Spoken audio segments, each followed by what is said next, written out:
Hello, everyone, and welcome to the Support Raising Podcast, a ministry of VIA. We are excited to bring you the best leaders and practitioners in the three areas that we like to focus on: being spiritually healthy, vision-driven, and fully funded. And we hope that their insight will help you move forward in your partnership development. I am Callie Davis, and I'm your host today. I am part of the VIA Generosity core team here in Fayetteville, Arkansas, and I am so excited to be joined by Erin Sparks. Hi, Erin. Hi, good to be here. Erin, I've actually been able to get to know you for a couple years now. She is the Director of Ministry Partner Development at Every Nation Ministries. And I think I've just been such a huge fan of the work y'all do. Got to attend your support raising training at one point a few years ago, and just so impressed with just the quality of both the biblical foundation and the theology, but also the real practical training skills and tools that you guys give your staff. So I think there is no one better to talk to us today than their Director of Partnership Development, Erin.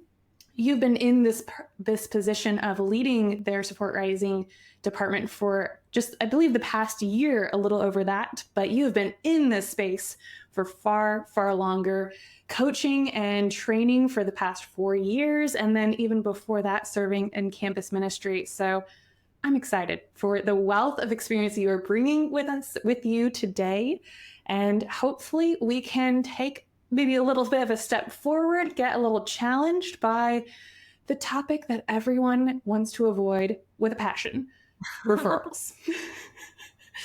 Well, I know it's true for me. And then as I've trained and coached people, it's the last thing they want to do. Mm-hmm. So I'll kick us off with kind of a brief definition, and then Erin, it is yours to take it away. So first of all, referrals, we're talking about when you as a support raiser approach a partner and then they connect you with someone they know. And that is a referral. A rural, basic kind of common experience might be someone who connects you with their barber or with a handyman. It's basically you're borrowing someone else's relationship to connect, and that is why they're willing to meet with you. Erin, do you want to flesh that out a little bit before we dive into why is a referral important in the world of support raising? Yeah, I think what you said is great. You know, it's connecting with different people, and we do this in all different spheres of our life. You know, so sometimes when you bring it down to partnership development, it can feel a little bit different, but we connect on referrals on so many different other ways. But yes, it's connecting, you to other people who would have a common interest in partnering in the Great Commission together. Mm-hmm. Yeah. And then what makes it important, especially when we're trying to help people step into referrals, when I would know for me, at least, I really didn't want to. I would have happily done anything else when it came to support raising other than referral asking. So why is it a skill we teach? Yeah. Why? It's a skill because you will inevitably exhaust your initial contact list. When people come into our training, we coach them to have a minimum of 200 names before beginning the process. But we, as coaches and trainers, we know that they're going to exhaust that list probably within the first month and a half to 2 months. So referrals is a priority skill because it's not just a way to develop contacts, but the purpose is to generate quality contacts. We know the difference between calling people. Like, you can make 100 phone calls and never get a meeting with somebody because they're not a quality contact. They're not somebody who you have that common ground with or that common relationship with. So that's the purpose of it, to gain quality contacts. Mm-hmm. Yeah. And I wanted to just circle back what you just said, that 200 names is not going to be enough. Right. And I think what I hear from the people that I've coached through training is they'll never get to the end of that list. It feels like so many people. They spent so much time brainstorming. They do not believe me when I tell them it will not be enough. Right. But yeah, I really hope they hear from experience, just your years of coaching, the few I can add to the mix. It won't be enough as much as you want it to be. It won't. I think the common statistic is at 5 years, on average, people's partnership team is made up of about 50% who were originally referrals.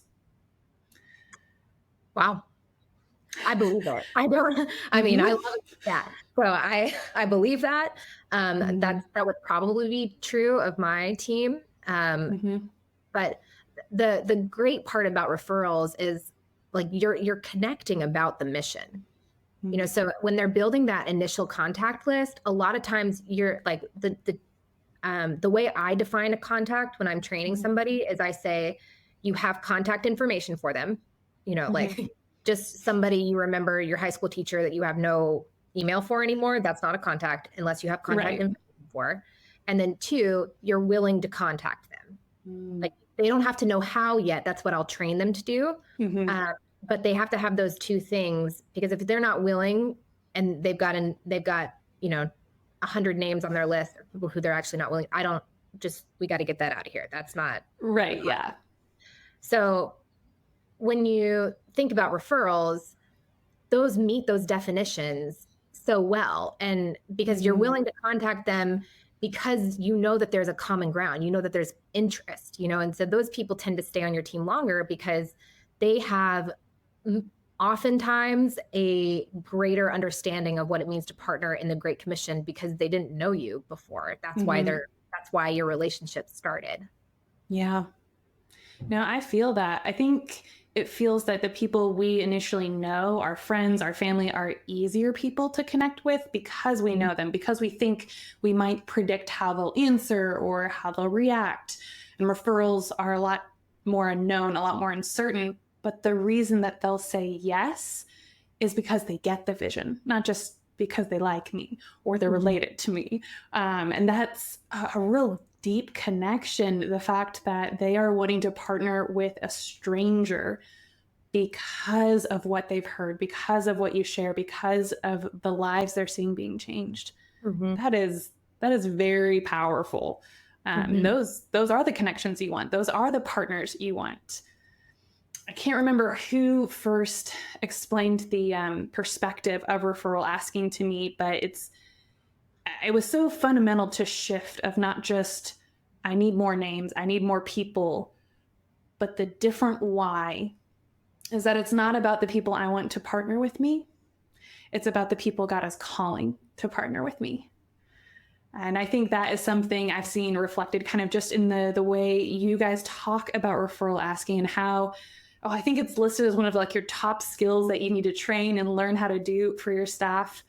How do you help people learn that perspective? Because it's hard to change a perspective in anything, Mhm.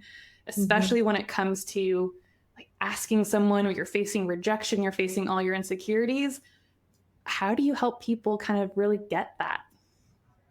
Yeah, I think that's a good question. And um it falls back on our perspective of the ministry partnership development in Mhm. general, but so much of what we do in this process relates directly to our ministry assignments. You Mhm. know, when we get a list of names or when we encounter, for us, it's campus students, people who seem unlikely. Mhm. Do we count them off? Or Mm. if we, have enough people in our like you would never have that thought process. Oh, we have enough people in our campus ministry. We've had enough people who heard the Right. gospel, Mhm.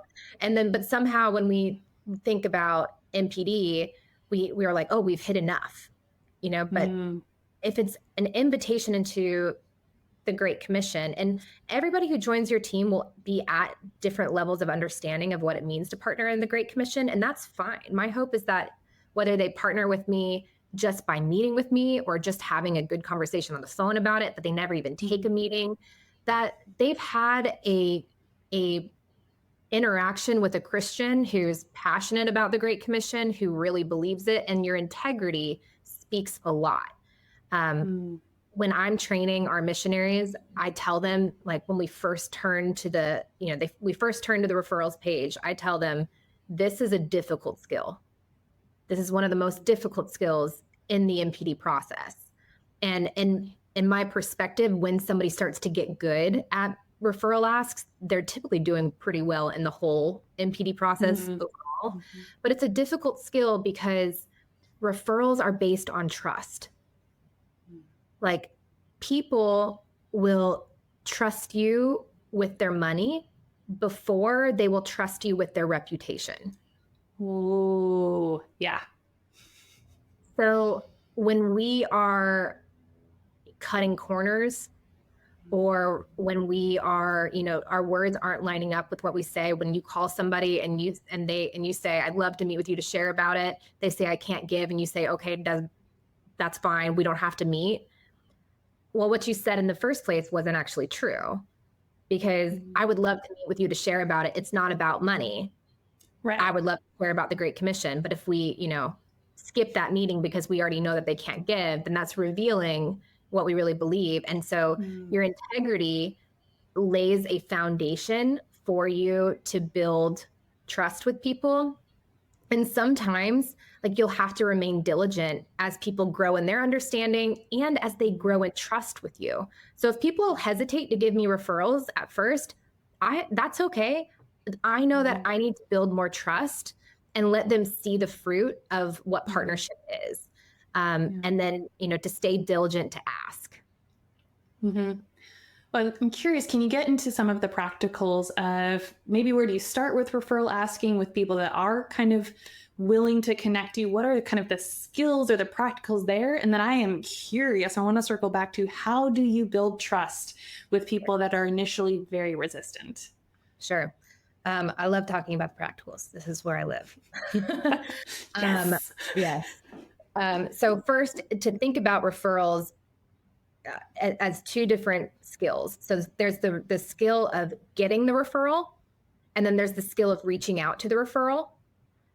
So I try to Mm. separate those because you think about them at different times. Yeah. There's a lot of Hmm. crossover, but when you're asking for the referral, the first thing that I tell people practically, or my missionaries that I'm coaching practically, is number one, this is not an optional ask. You will ask at every single meeting. Hmm. Blanket statement. I love it. So it's not an optional ask. The second is how you ask matters. So if Mm. you ask in a way that it's like you ask in the last 5 minutes of the meeting, you ask like casually, well, if you happen to know anybody, like I'll get back to you, and Hmm. you're kind of like falling back as, like you're conversation, they're going to be like, okay, so, Hmm. but if you Yeah. ask in a way that shows excitement, that you do love meeting with people, whether they can give or they can't, to share about the ministry, and you ask with an expectation to receive those names right um, Hmm. then they'll meet you, but they're gonna match what, like, energy and expectation you bring. Hmm. Um, so then another practical is using we language instead of I language, like Mm. throughout your ask, like, and that's really subtle. And I'll write it in scripts for people so they don't have to like remember it themselves. But the analogy that I use is, um, like, imagine when you were younger and you were like on like playing kickball at like in elementary school, and you're picking teams. And if I was a team captain and I was like, I want Callie, Callie, you come be on my team, Hmm. and then the next team picks. And then I'm like, okay, Callie, who do we want on our team? Mm. The I's become the we. And Yeah. that's how I want the other person to feel. Like, I want them, when they've said yes to being on my partnership team, that we really are partnering together. Who do Hmm. you think like would want to hear about this? Wow. Who This feels like a small shift, but also a big shift. Like I'm loving this. This is the first time I've ever heard of this. Just tell me more. So that's like how you want that person to feel. Like they are Mm. helping you. And then, like, the last practical is to be patient and Mhm. be prepared to ask in different ways. The referral ask is Mm. an ask that they did not expect. Right. When you're there and you're presenting the ministry, a lot of times depending on your culture and, but a lot of times they can expect that you're going to ask them to partner with you financially. But they did not expect you to ask them about who else they would know. So be prepared to ask in a couple different ways and to take your time. Like when you rush this ask, it doesn't work out well. But being prepared to navigate different hesitations and then ask in different ways. So I have shared that analogy with different partners. But the first thing that I do whenever I ask, obviously you be quiet, and you wait for them to respond. But if they have a hesitation, I will, like the first thing that I have any missionary do when you make an ask, and then if they have a hesitation, you identify it. You don't respond to it first, but you identify it. So you'll repeat it back to them to make sure that you're like understanding what they're saying. So I just can't think of anyone. Oh, okay. So you can't think of anyone like right now, like no one comes to mind. And then you can address it. Or is it, I can't think of anyone, I feel a little uncomfortable about it. Okay, can you tell me a little bit about why you're like, I understand you feeling uncomfortable about it. Can you tell me a little bit why? Can I tell you and then you can start to respond to the hesitation. So that's what I teach people. First identify, then respond to the hesitation, and then be prepared to ask again. If you've had, a few minutes of conversation between your ask and navigating a hesitation, you've got to go back to the ask again. So I think what I love, it makes so much sense. I think what I'm hearing is you've kind of outlined something that I try to get people to understand as well, that the referral ask is so much more a conversation. I feel like the financial ask is usually like a little bit of vision with one question. So that's a lot simpler, which a lot of people are expecting some type of ask in that manner. Whereas I'm really hoping people get a chance to have a back and forth when it comes to referrals, because it feels like a very nebulous topic to me. There's like so many different ways it could go. Like you just can't, you can't like condense it too much. You'll miss something or people will just say no. So instead, approaching it to be a conversation, to have a lot more dialogue and back and forth. I love how you've broken it down into more of an outline, into kind of like, okay, here's step one, and you're trying to work it here to step two. And I think that's fabulous. Great. I did want to circle back to something you mentioned, that if they didn't have trust, then you wanted to come back in the future. How do you do that? I think that's a good question. And part of that is us being ministers of the gospel too. But I think building trust between now and the next time I meet with them would look like me being faithful to update them, check in with them, update them on the ministry, treat them like a partner. If they have given me a referral, then I'm going to let them know how it goes. I'm going to say thank you. So there will be things like that will just like, there's no substitute for time when you're building trust, and which can be tough when we have a goal. But it's a mind shift, where you have to value the relationship over your goal, because they don't have that goal. I mean, they kind of do, because they want you to be on the campus too, Yeah. In terms of like, if somebody is so new to the idea of partnership development, like it's a more foreign concept and I'm introducing that to them, then I think it's pretty natural for them to have questions about it before they, introduce me to their friends. So, Yeah. and how we build relationships and how we build trust in any situation, not just like, oh, I have to be best friends with them, but I want to be faithful to what I told them that I would do as a missionary, and, keep them updated, share about the mission, encourage them, pray for them. And your integrity, they'll see that. Yeah. And that's something that I think really just can't be shortchanged.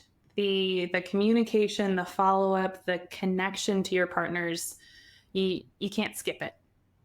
whether it's connecting for referrals or just having them stay with you in the long term. There's just so many uh, reasons, so much importance for maintaining those relationships, caring for those relationships, because they're people, not ATMs, as we like to say. So treat them like people. That's funny. Well, Erin, I'm kind of wondering if I could throw something at you that I did not warn you about as we were prepping. Could you role play your referral ask with me? Because I would really love to see it. Sure. Yeah. How would you like to set this up so it kind of goes smoothly for you? I know we're doing this a little bit on the fly, but I'd love to kind of hear how you normally work it into a conversation as you wrap up an appointment. So I typically ask after I've, like if somebody partners with me and they say yes, and I've like walked them through the sign up, I'll just like, as they're doing that, as they finish up, I would say another way that you can help me is I'm looking to meet with as many people as possible to share about the work that I do, reaching college students and having a meeting just like this. Could you think of, 5, 7 people in your sphere of influence that maybe people I don't know that would be encouraged to hear about what God's doing through my ministry? Yeah, I mean, I could probably think of a few people. I mean, I couldn't tell you how interested they might be, but I mean, I could think of some people that have been involved in their colleges and might have an interest in that. Wow, that would be so great. I would be super excited to meet with them. Thank you. Do the like names come to mind right now? Yeah, like probably just, I mean, there's my friend Janie. She does a ton of work in the Chicago area. So I think she's just really passionate about connecting with really international students. So I just think she might have an interest there. And then do you connect with other missionaries? Because I know a couple of people that already are in campus work. I think they would love to hear about what you do, but they probably can't give. Sure.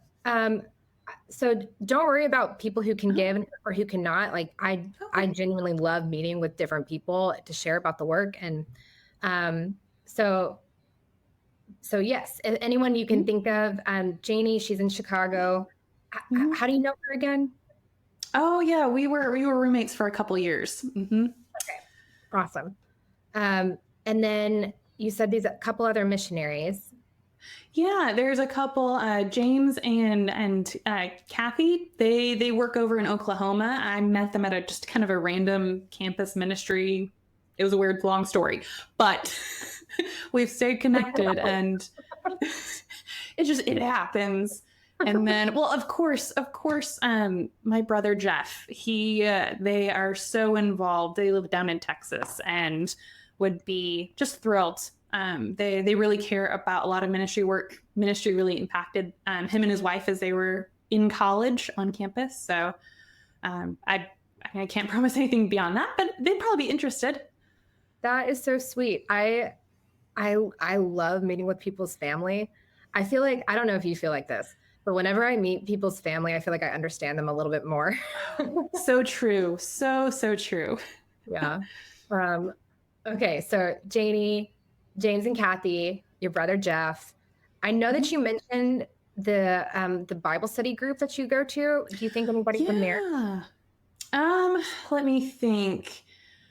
I mean, probably they're just a little hard to get a hold of. A lot of them have little kids and their schedule's kind of all over the place. So, I mean, I can connect you, but I just don't know how available they will be, just from my experience.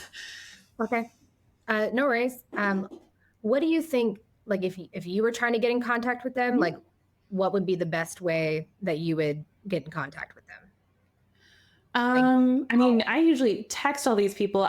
How are you wanting to, like, how does this work? I don't know if I'm really comfortable just like, do I let them know ahead of time or go up at their house? Just kidding. Okay, I'm gonna back away now.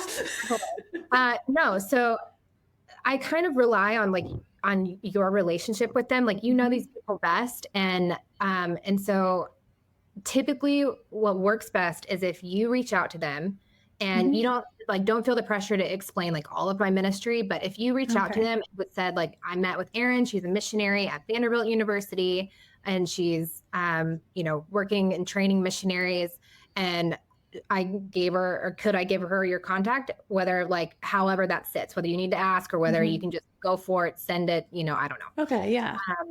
I have a little script that I can give you that people will send ahead, but if you're like on a phone call basis with some of these people, you can do it as is. So I can send you that right now. And then I've got their names written down. So how do you feel about that first? Yeah, I think that sounds great. Sending me a text would make it super easy, even if I'm talking with them, having something to reference. Otherwise, I will talk far too long. And then actually my Bible study is meeting tomorrow night. I could just see if any of them would be interested in talking with you. Sure. Yes. I would love that. If you could see if anybody there would be interested in meeting with me. I've also like gone with people to Bible studies before. Would you guys be open to that? Oh, I don't know. It probably couldn't be this short notice this week because we already have the time planned, but I could ask. Okay, great. Yeah. Great. Okay. So for Janie and James and Kathy and Jeff, I'll send you that text and then just send it. And then would you mind if I got their contact information now? Sometimes it's hard to get it in the days to come. We all get a little bit busy, but I won't reach out to them until you give me the thumbs up. Yeah. Would you mind if I reach out to them first? I had a bad experience once. I'd really prefer to check with them first. Yeah, no problem. Okay.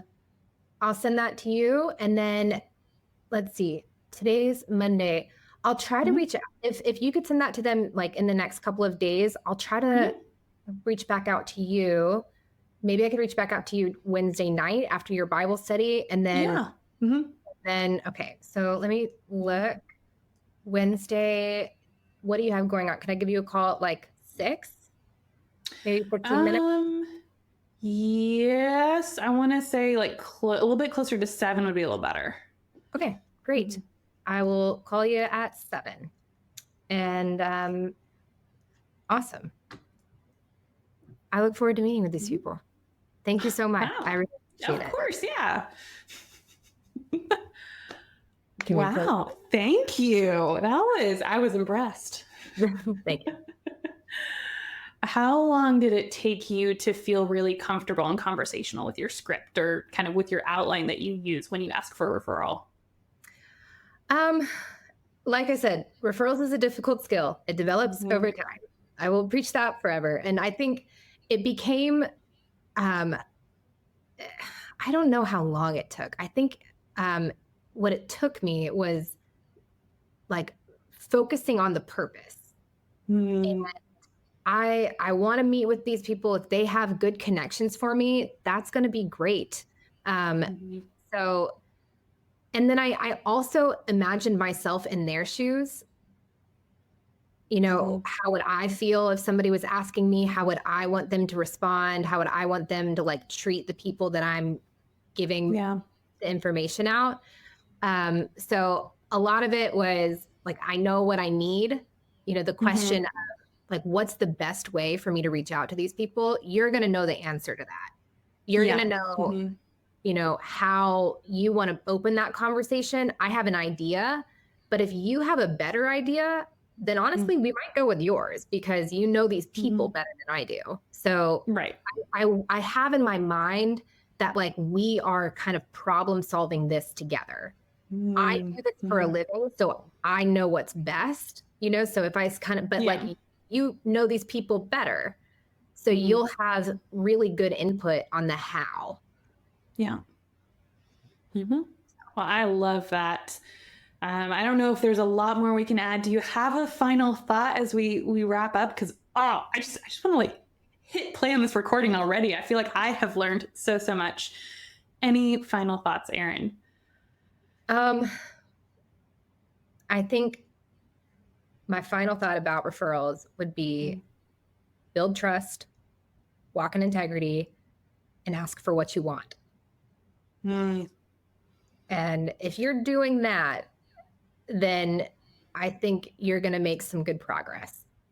Oh, and I'll say the other one. Just stay diligent. Like keep asking, because people respond to there's some people who love connecting their friends. They love it. They live for it, And then there's some people that you're like, they barely even made it to this meeting, So keep asking and don't let the last, response determine like how much energy you'll bring to the next ask. That is far easier said than done, but so true. Well, Erin, thank you so much. I have loved getting to chat with you, to hear some of your wisdom, your experience. I think we are all a little better for it. I appreciate your time. And to all of our listeners and viewers, thank you so much for joining us. We hope that you have learned something as well. And so keep listening, and we will keep providing content and great speakers and guests like Erin Sparks. So thank you, everyone, and have a beautiful day.